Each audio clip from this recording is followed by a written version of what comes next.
Good morning.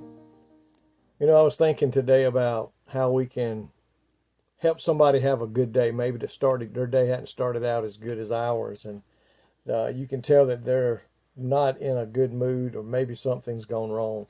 But yet we can share a smile and a kind word and tell them that Jesus loves them, and so do you.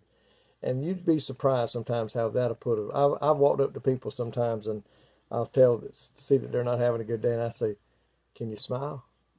And you know what? Because I'm smiling and I ask them that, sometimes they'll sheepishly smile. And I say, "There you go." And you'd be surprised sometimes how just a simple little kind word or a smile or a handshake or opening a door will mean so much to somebody whose day is not going as good as they wanted it to.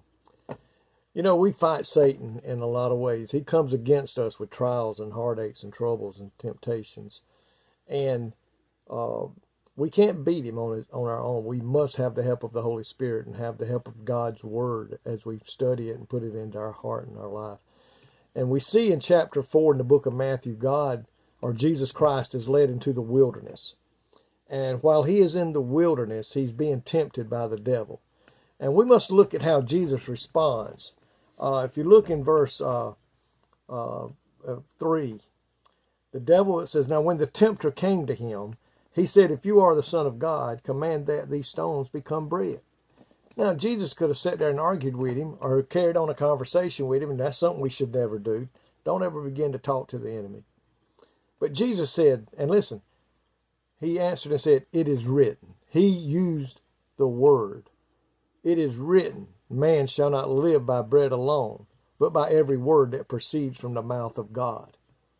And then next it says, the devil took him up to the holy city and set him on the pinnacle of the temple and said to him, "If you are the Son of God, throw yourself down, for it is written, he shall give his angels charge over you, and in their hands they shall bear you up, lest you dash your foot against a stone." What is he saying here?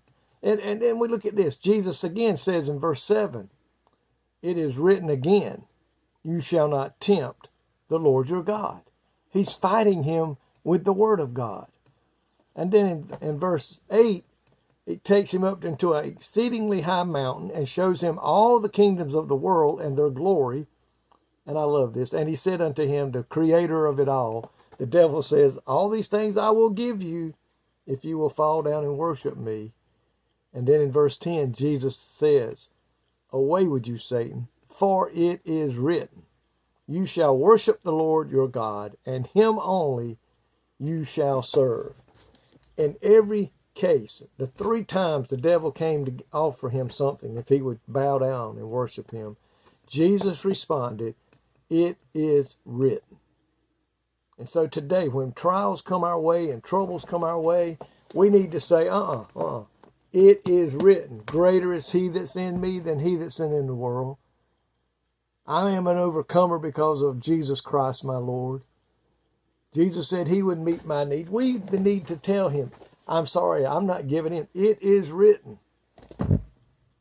It is written in the Word of God. That is how you fight this world today. The wickedness, the evilness, the enemy to the church and to the kingdom of God, the devil. You don't fight him on your own, because you'll lose every time on your own. But with the help of God and with the Holy Spirit and with the Word of God that is found in the Bible, we can be victorious because of Jesus Christ.